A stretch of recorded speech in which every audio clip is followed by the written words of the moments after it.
할렐루야. 우리 함께 찬양하겠습니다. 찬송가 143장입니다. 찬송가 143장. 예수 나를 위하여. 웬 말인가 날 위하여. 같이 함께 찬양하죠. 143장입니다.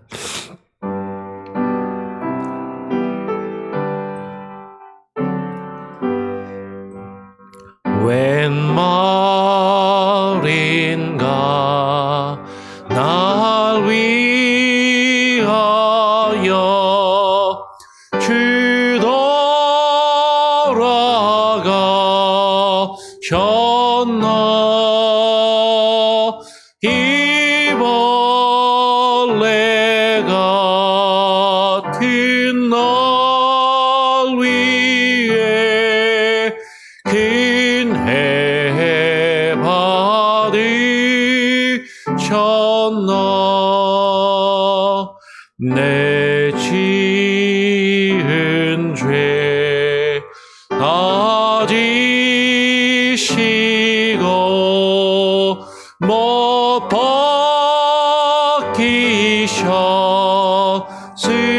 박히셨으니 웬일인가 웬 은혜인가 그 사랑 드셔라. 주 십자가 못 박힐 때 그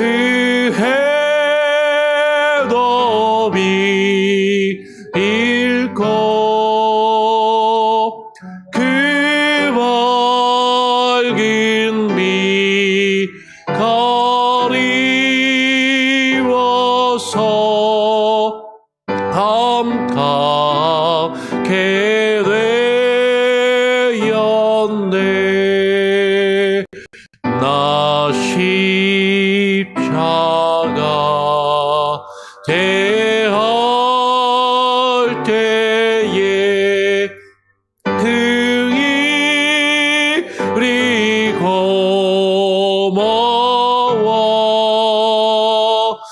내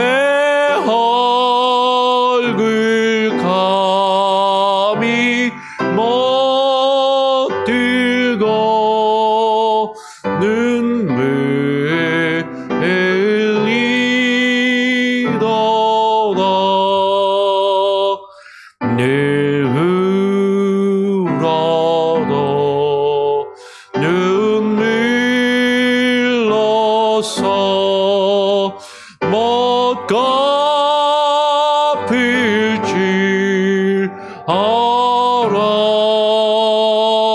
몸 밖에 드릴 것 없어. 이 몸 바칩니다.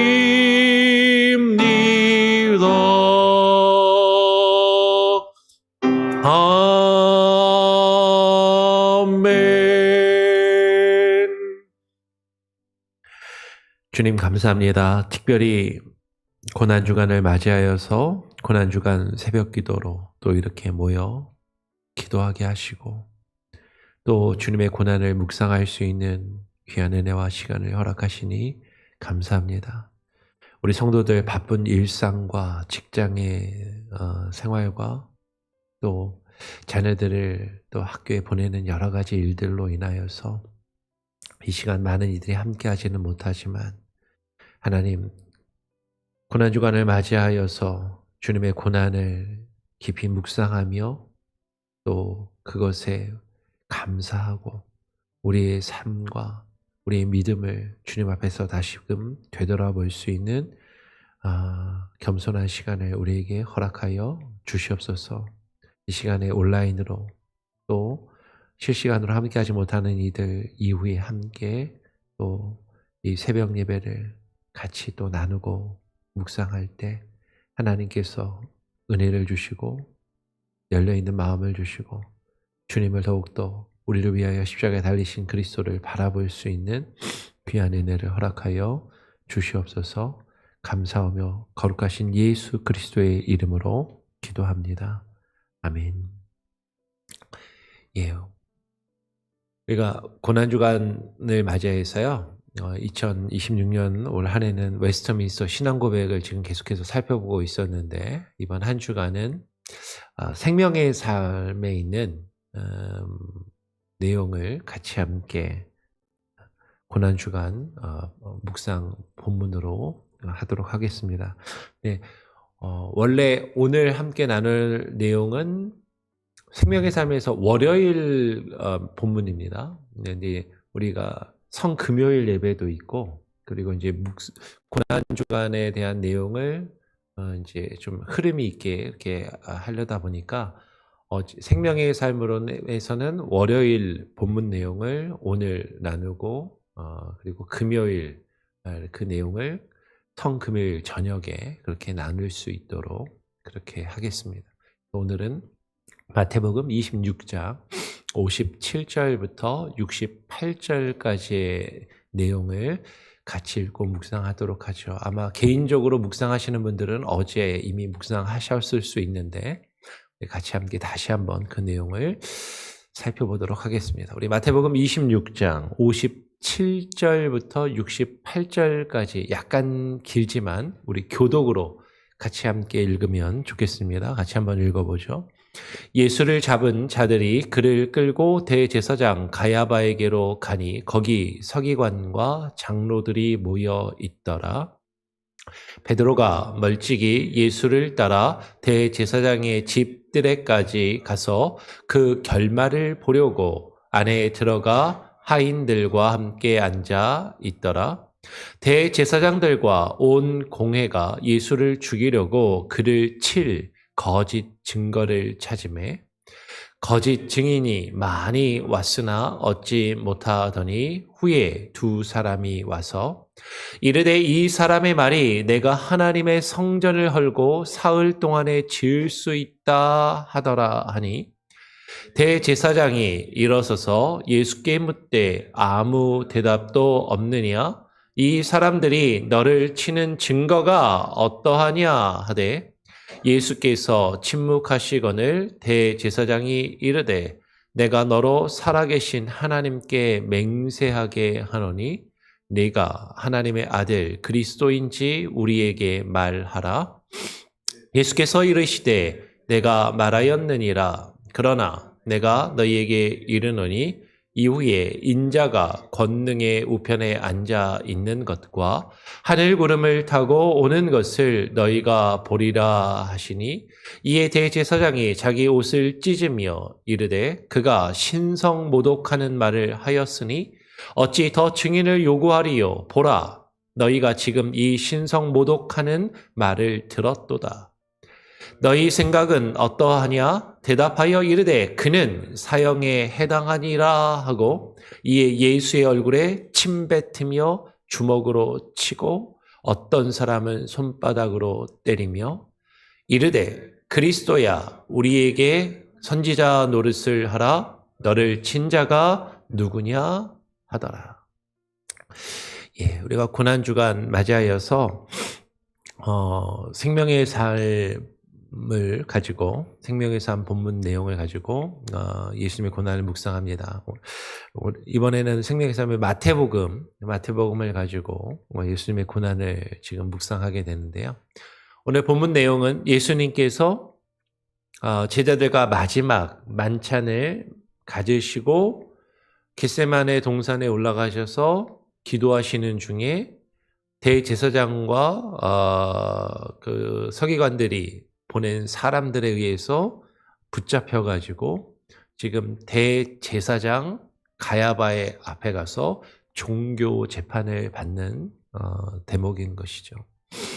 오늘 57절에 보면 예수를 잡은 자들이 그를 끌고 대제사장 가야바에게로 가니 거기 서기관과 장로들이 모여 있더라라고 이야기를 합니다. 대제사장과 서기관과 장로들이 사람들을 시켜서 예수님을 잡아오게 했어요. 왜 예수님을 잡으라고 해야 했을까? 이들이 볼 때 예수님이 가르치시는 그 가르침이 자신들의 권위와 자신들이 가지고 있는 기득권을 위협한다라고 여겼던 것으로 보입니다. 예수님께서 갈릴리에서부터 시작해서 마태복음이나 공간복음은 예수님이 갈릴리에서부터 시작해서 하나님 나라의 복음을 가르치며 점점 예루살렘을 향해서 오시는데 많은 사람들이 조금씩 계속해서 예수님에게 모여들고 예수님이 마지막 예루살렘에 입성하실 때는 수많은 사람들이 예수님을 따르며 예루살렘에서 예수님을 환호하며 맞이하면서 호산나 호산나 다윗의 자손이여 라고 외치며 우리를 구원하소서 우리를 구원하소서. 아마 우리를 구원하여 달라라는 그 수많은 외침 가운데는 다양한 의미가 있었겠죠. 먹고 살기 힘든데 좀 잘 먹고 잘 살 수 있게 해주십시오. 병들어서 아파 죽겠는데 내 병을 고쳐주시고 내 가족 중에 아픈 사람들이 있는데 질병을 고쳐주십시오 라고 외친 사람도 있을 것이고, 어떤 사람은 지금 우리가 로마의 압제에 지금 식민지에 노릇하고 있는데 저 로마의 군병들을 다 몰아내고 우리 나라와 민족을 독립시켜 주십시오 라고 외치는 사람들도 있었을 것이고, 지금 그 로마의 압제 아래에서 그들과 결탁하여서 나라를 이끌어가는 지도자들과 그 리더들이, 그러니까 대제사장과 장로들이, 그 백성의 지도자들이라 불리우는 대제사장과 서기관과 장로들이 로마와 결탁하여서 자신들의 이속만 챙기고 자신들의 이익만을 추구하며 백성들의 이런 어려움, 먹고 사는 문제에 병들고 죽어가며 로마에게 그 착취와 억압을 당하는 그 모든 문제에 눈을 감고 자신들의 이속과 배를 챙기는 것만을 바라보면서 저 잘못된 종교 지도자들과 저 민족 백성의 지도자들에게서 우리를 구해 주십시오라고 그렇게 외친 사람들도 있었겠죠. 정말로 자신들의 구원을 위하여 하나님의 나라를 구한 사람들도 있었겠지만 여러 가지 모습을 가지고 예수님을 맞이했을 겁니다. 근데 예수님을 많은 사람들이 그렇게 맞이하는 그 모습을 보니까 이 대제사장과 서기관들 그리고 장로들이 저 예수를 그냥 두면 자신들의 권위와 자신들이 가지고 지금 누리고 있는 이 기득권이 위협을 당하고 저 예수를 따르는 많은 사람들이 모여서 반란과 밀란을 일으키고 자신들의 자리를 위협하지 않을까 하는 그런 두려움에 사로잡혔던 것으로 보입니다. 그러니까 지금 어떻게 해서든 예수를 붙잡아서 더 많은 사람들이 예수를 따르고 예수를 중심으로 밀란과 반란이 일어나지 않고 예수를 한 번에 없애야 되겠다라는 그런 계획을 했던 것으로 보여요. 그래서 예수님의 제자 가룟 유다를 꼬드겨서 예수님을 팔아 넘기게끔 그렇게 만들고 예수를 지금 그 유월절이 시작하기 전에 지금 예수를 붙잡는 그 장면이 마태복음에서는 그렇게 기록이 되고 있는 것이죠. 오늘 예수님께서 붙잡히셨습니다. 예수님이 붙잡히셔서 대제사장과 서기관들 앞에 그 종교 법정에 대제사장의 법정에 끌려온 것이죠. 그랬더니 예수님을 위해서 목숨까지도 버리지 않고 끝까지 주님을 따르겠다라고 했던 베드로가 멀찍이 예수를 따라 그 대제사장의 집들에까지 들어가는 것이죠. 가서 그 결말을 보려고 예수님의 끝이 어떻게 되려나 그것을 확인하려고 그 안에 들어가 하인들과 함께 앉아 있더라라고 이야기를 하는 것입니다. 베드로의 이야기는 그 뒤에 가서 우리가 조금 더 나누게 될 것 같아요. 그래서 베드로가 아마도 지금 이 내용은 예수님이 어떻게 되는가 이렇게 보려고 갔던 그 베드로가 보고 그 일을 나중에 제자들에게 전하여 주고 그것들을 마태가 기록하였을 가능성이 크겠죠. 아마도 마태는 베드로를 통해서 이 내용을 듣고 알았던 것 같고 그것을 정리해서 지금 기록하고 있는 것 같습니다. 예수님께서 대제사장의 법정에 끌려가서 그들 앞에 서셨습니다. 그랬더니 대제사장과 온 공회가 예수를 죽이려고 그를 예수님을 쳐 죽일 증거를 찾으려 하는 것이죠. 거짓 증인이 많이 왔지만 정말로 예수님을 쳐서 죽일 만한 그런 증거는 얻지 못하였다라고 이야기를 합니다. 여러분, 이들이 예수님을 쳐서 죽이려고 하는데요, 그냥 죽이지 않아요. 자객을 보내서 암살하는 게 아니라요, 예수님을 붙잡아서 나름 법적으로 형식을 갖추어서 자신들이 예수를 죽이는 그 일에 정당성을 부여하고 자신들이 하는 일을 지금 옳은 일을 하는 것처럼 포장하려 하고 있다라는 것이죠.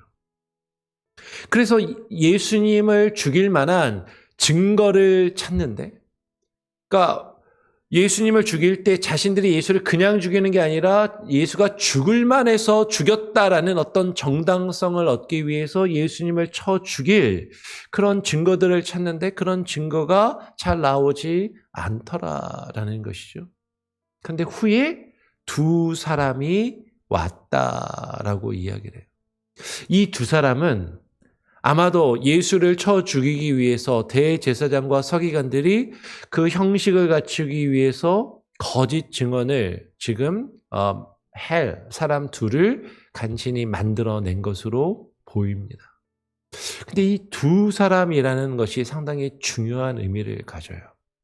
왜냐하면 유대인들의 율법에 따르면, 여러분 그 생명의 삶에도 나오지만 구약의 율법에 따르면 그냥 어떤 사람을 죽이려고 할 때, 사형에 해당할 때 그냥 죽이는 것이 아니라 적어도 두세 사람 이상의 증언이 있어야만 누군가를 그 죄를 묻고 그 벌을 주고 사형에 처할 수 있음을 율법이 정하고 있기 때문인 것이죠. 그러니까 자신들이 가지고 있는 그 율법의 형식을 지금 지키려 하는 것이죠.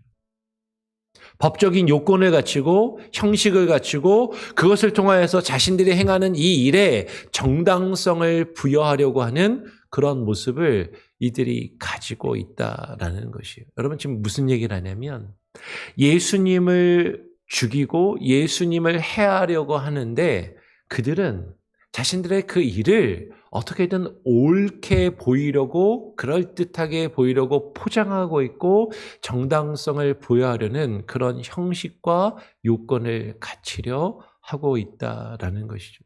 그런데 이것이 예수님의 고난을 묵상하는 우리들에게 우리가 우리 자신을 한번 되돌아보아야 할 그런 하나의 출발점이 될 수 있을 것 같아요.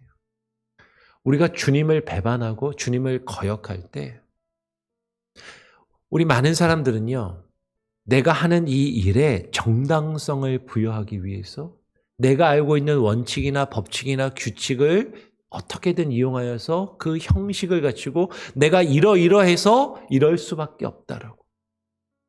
나의 상황이 이러이러하니까 이럴 수밖에 없다고. 주님을 따를 수 없고 주님을 믿음을, 주님이 나에게 바라시는 그 일들을 행할 수 없고 주님을 거역하고 주님을 버릴 수밖에 없다라고. 우리는 우리의 삶을 변명하고 정당화하고 그것에 어떻게든 형식이나 요건을 갖추어서 내가 그럴 수밖에 없었던 나의 모습을 그럴듯하게 포장하려고 하는 그런 모습을 어쩌면 우리들도 다 가지고 있는지 모른다라는 것이죠. 오늘 그 두 사람이 와서 이제 증거를 합니다. 어떤 증거를 하냐면 이런 증거를 하는 것이죠. 이르되 이 사람의 말이 내가 하나님의 성전을 헐고 사흘 동안 지을 수 있다 하더라라고 이야기를 하는 거예요. 여러분, 예수님이 이 말씀을 하셨나요? 안 하셨나요? 우리가 성경 읽다 보면 예수님이 이 말씀을 하셨어요. 이 사람은 예수님의 말을 들은 거예요. 예수님이 하신 말씀을 이 사람이 안 들은 게 아니라 예수님이 무슨 말씀을 했는지 들었고 그것을 알고 있는 것이죠. 그런데 예수님이 하신 이 말씀을 이 사람은 두 가지 중에 하나입니다. 오해했던지 아니면 예수님이 하신 이 말씀의 의미를 왜곡해서 예수님이 하신 말씀을 다르게 삐뚤게 지금 증언하고 있는 것이죠. 예수가 하나님의 성전을 지금 우리 민족의 어떤 근간이 되고 우리 민족의 어떤 중심이 되는 이 성전을 자기가 헐겠다라고 무너뜨리겠다라고 이야기하고, 그리고 자기가 그 성전을 다시 사흘 만에 세울 수 있다라고 이야기했는데, 이렇게 참남하고 우리 민족을 배반하고 우리 민족을 위협에 빠뜨릴 수 있는, 그러면서도 자신이 사흘 만에 이 성전을 다시 지을 수 있다라고 하는 거짓되고 교만한 이런 말을 할 수가 있느냐라고 지금 그렇게 증언하고 있는 것이죠. 근데 예수님이 하신 이 말씀은 자신의 죽음에 대해서 말씀하신 것이고 자신의 부활에 대해서 말씀하신 것인데, 이 말씀을, 예수님이 하신 말씀을 듣기는 들었지만 이 말씀의 의미를 이 사람은 깨닫지 못하고 있는 거예요. 예수님이 하신 이 말씀을 오해하고 있는 것이죠. 그리고 대제사장과 서기관들과 결탁하여서 이 예수님이 하신 이 말씀을 예수님을 쳐 죽일 근거와 빌미로 삼으려 하고 있다라는 것이죠. 이 사람의 이 증거를 들은 대제사장이 일어서서 예수께 묻되 아무 대답이 없느냐? 너 할 말 있으면 좀 해봐. 이 사람들이 너를 치는 증거가 어떠하냐? 지금 이 사람들이 하는 말을 들으니까 네가 지금 성전을 모독하고 하나님의 성전을 모독하고 이 성전을 헐어버릴 수 있다라고 이야기하고 그것을 다시 세울 수 있다라고 하는데, 이것처럼 하나님을 모독하고 우리 민족을 위협하는 이런 말이 어디 있느냐라고 예수님께 되묻고 있는 것이죠. 여러분, 어쩌면 우리도 이와 같은 잘못을 행할 때가 많이 있는 것 같아요. 주님의 말씀을 듣는데 그 말씀의 의미를 제대로 이해하지 못하고 내가 듣고 싶은 대로 오해하고 잘못 받아들이고 그 말씀이 나를 공격한다라고 생각하고 나를 위협한다라고 생각하고 내가 가지고 있는 기득권을 빼앗는다라고 생각하여서 그 말씀과 말씀을 증거하는 사람을 지금 반대하고 그것을 지금 해하려고 하는 그런 모습을 지금 유대인들이, 지금 이 증인이 대제사장과 서기관들이 가지고 있다라는 것이죠. 이들이 예수님이 전혀 하지 않은 말씀을 이야기하는 것이 아니라 예수님이 하신 말씀을 들어서 그것을 왜곡하고 있고 그것을 삐뚤게 이야기하고 있는 것이에요. 여러분, 지난 주일에 설교했던 하나님의 말씀을 읽을 때도 그것을 왜곡하고 주관적으로 이상하게 해석하는 그런 사람들이 있는 것처럼, 그러면 그것이 주님을 반대하고 거역하는 그런 결과를 낳는 것처럼, 지금 주님의 말씀을 그렇게 잘못 듣고 잘못 이해하고 잘못 해석하고 잘못 왜곡하여서 그것으로 주님을 공격하는 수단과 방법으로 삼는 그런 모습들이 이들에게 있다라는 것이죠. 그래서 예수님께 그런 증거를 들이대면서 할 말이 있느냐라고 물어보니까 예수께서 아무 대답도 하지 않으시고 침묵하십니다. 예수께서 침묵하시거늘 대제사장이 이르되 내가 너로 살아계신 하나님께 맹세하게 하노니 내가 하나님의 아들 그리스도인지 우리에게 말하라. 네가 하나님의 아들이라며, 정말 하나님의 아들이면 우리를 설득시켜봐. 우리에게 뭔가 좀 말을 해봐. 증명해봐. 그런데 예수님은 아무 말씀도 하지 않으시는 거죠. 왜 말씀하지 않으셨을까? 예수님이 말씀을 잘 못하셔서? 예수님께서 지식이 부족해서? 예수님이 자신이 말이 옳지 않아서? 아니요, 예수님은 진리를 선포하시고 예수님은 정말로 하나님의 아들이십니다. 그리스도이십니다. 그런데 그것을 침묵하고 계세요. 왜냐하면 이들은 예수님의 말씀을 받아들일 마음의 자세와 태도가 전혀 되어 있지 않고 예수님을 이미 쳐 죽이기로 작정한 사람들이기 때문인 것이죠. 그들 앞에 예수님은 너희가 나의 말을 받아들이려고 묻는 것이라면 얼마든지 너희에게 하나님 나라의 복음을 증거하며 전해주겠지만 나를 죽이려고 마음을 먹고 왜곡된 마음, 삐뚤어진 마음을 가지고 있는 그들에게 어떤 복음을, 어떤 말씀을 전해도 그것을 바로 듣지 않고 오히려 그것을 통해서 예수님을 죽이려는 빌미를 찾으려는 그들에게 예수님은 말씀을 증거하시지 않고 자신이 하나님의 아들이시고 그리스도이심을 증명해 보이시는 것이 아니라 그저 침묵하심으로 그들이 하는 일을 받아들이시고 계신다라는 것이죠. 예수께서 그들에게 뭐라고 말씀하시냐면 네가 말하였느니라.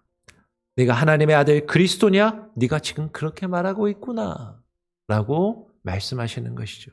근데 예수님이 한마디를 더 하십니다. 그러나 내가 너희에게 이르노니 이후에 인자가 권능의 우편에 앉아 있는 것과 하늘구름을 타고 오는 것을 너희가 보리라 라고 말씀하시는 것이죠.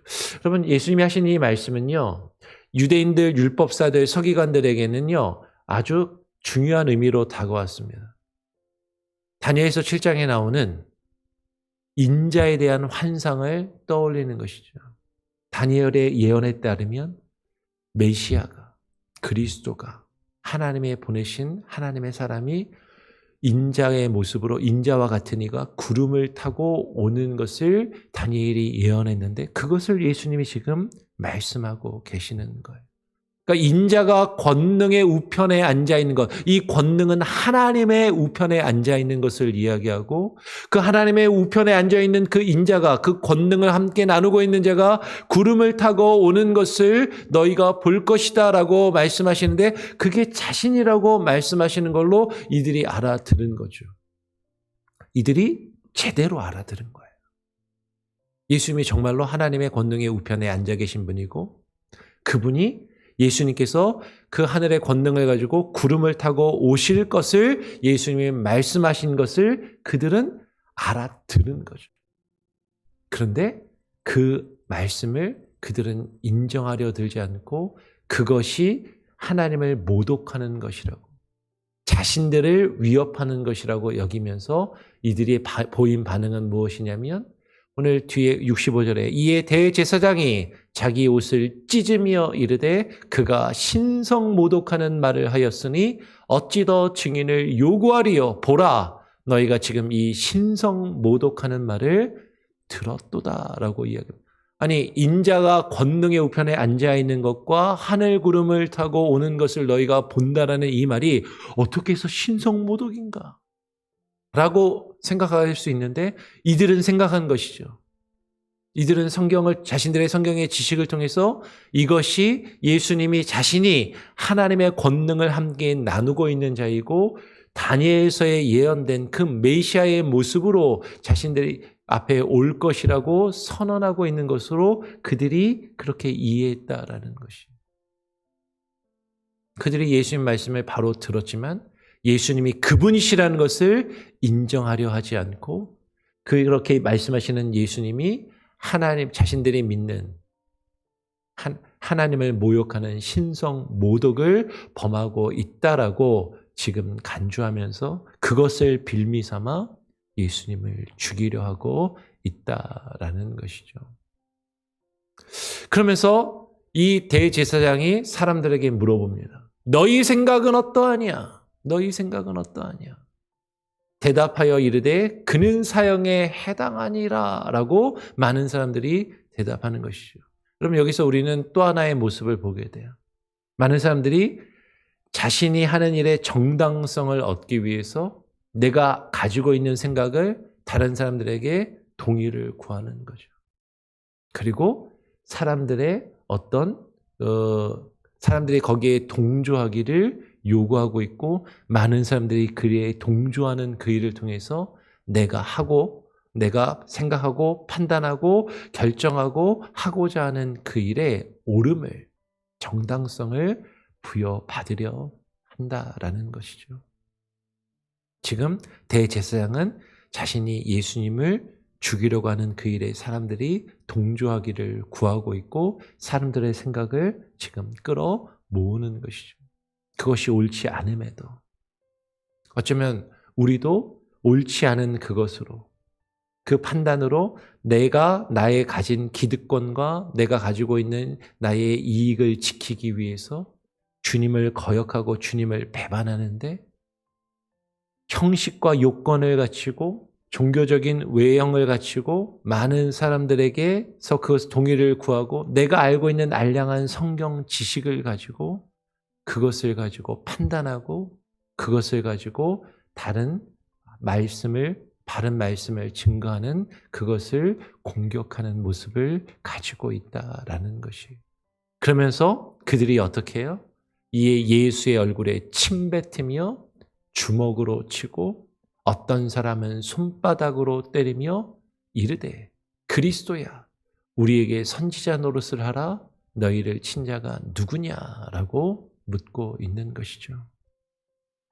예수님이 하신 말씀을 들었고 그 말씀의 의미를 지식적으로 예수님이 무슨 말씀을 하는지 알았고 그럼에도 불구하고 그들은 그것을 인정하려 하지 않고 그것을 받아들이려 하지 않고 예수님이 하신 그 말씀을 통해서 그들은 기분이 나쁘고 감정이 상하고 자신들이 가지고 있는 기득권과 유익에 반한다고 생각하여서 자신들을 욕하고 비난하고 자신들을 위협한다라고 생각하여서 예수님을 쳐 죽이기로 결정을 하고 그렇게 뜻을 모아서 예수님을 지금 모독하고 모욕하고 얼굴에 침뱉으며 함부로 대하는 그런 모습을 가지고 있는 거죠. 그러면서 예수님에게 네가 그리스도라면서 네가 그리스도야? 그리스도야. 우리에게 선지자 노릇해봐라. 네가 선지자라면 진짜 모세가 예언한 그 선지자라면 누가 너를 때렸는지 알아맞힐 수 있지 않겠냐. 예수님의 얼굴을 가리고 예수님의 손바닥으로 치면서 누가 너를 때렸는지 한번 맞춰봐라. 그러면 우리가 널 인정해 줄게. 지금 그렇게 예수님을 비난하고 조롱하고 있는 것이죠. 그러면 어쩌면 우리는 주님의 고난 주간을 우리가 맞이하면서 예수님에 대하여 우리가 어떤 모습과 태도를 가지고 있는가? 예수님이 하시는 그 말씀이 나에게 이롭고 이득이 된다고 하면 그것을 이용해서 나의 만족을 추구하려 하면서도 예수님이 우리에게 주시는 그 말씀이 나의 이익과 반한다라고 생각하면 내가 지금 가지고 누리고 있는 것들을 위협하고 그것을 내려놓아야 한다고 생각하면 주님을 향하여 반대하고 있지는 않은지 그러면서도 주님을 향하여 내가 가지고 있는 나의 잘못된 마음과 태도를 어떻게 해서든 정당화하고 형식과 요건을 갖추어서 그것을 옳게 만들려고 하고 있지는 않은지 그리고 다른 사람들에게 그것에 동의를 구하고 나와 생각과 뜻을 같이 하는 사람들을 모아서 무리를 모아서 그것을 당을 짓고 무리를 짓고 그렇게 하나님과 하나님의 뜻에 거역하고 있지는 않은지 주님의 고난 앞에 우리들의 모습을 한번 되돌아볼 수 있는 그런 겸손의 시간을 가지면 좋겠습니다. 시간이 좀 많이 갔는데요. 찬송가는 생략하고 제가 기도하고 그리고 마치고서요. 또 원하시는 분들은 자유롭게 기도하고 돌아가시면 좋겠습니다. 기도하죠. 하나님 아버지 감사합니다. 오늘 고난주간을 맞이하여서 예수님의 고난을 우리가 묵상합니다. 2000년 전 대제사장과 서기관들에 의해 붙잡히시고 그들의 법정에 서시며 거짓 증인들에 의하여서 모욕과 멸시를 당하신 주님. 주님을 붙잡고 주님에게 향하여 거짓 증언을 하며 거짓 증인을 세우고 주님을 해하려 하는 그들의 잘못된 모습을 정당화하고 그것을 옳은 것처럼 포장하려고 하였던 대제사장과 서기관들과 유대 백성들의 그 모습을 우리가 단지 비난하며 그들을 욕할 것이 아니라 어쩌면 그와 같은 모습이 우리에게는 없는지 우리도 주님을 그와 같이 주의 말씀을 듣기는 들었을 때 주의 말씀을 제대로 깨달아 알지 못하고 그것을 오해하고 왜곡하며 나의 이익과 만족을 추구하며 그것에 반할 때 주님의 가르침을 거역하며 그것을 외면하고 그것을 옳지 않다라고 부정하고 있지는 아니한지 하나님 우리들의 모습을 되돌아보게 하여 주시고 주님과 주님의 말씀 앞에 주님의 고난 앞에 우리가 겸손히 우리 자신을 되돌아보는 한 주간이 되게 하여 주시옵소서. 날마다 주의 말씀 앞에 겸손히 무릎 꿇으며 하나님의 말씀 앞에 우리의 죄악과 허물과 거짓된 모습들을 내려놓고 변화되기를 힘쓰는 우리들 되기를 간절히 바라고 소원하오며 우리 구주 예수 그리스도의 이름으로 기도합니다. 아멘. 자유롭게 기도하시고 조금 더 묵상하시면서 또 자유롭게 돌아가시길 바랍니다.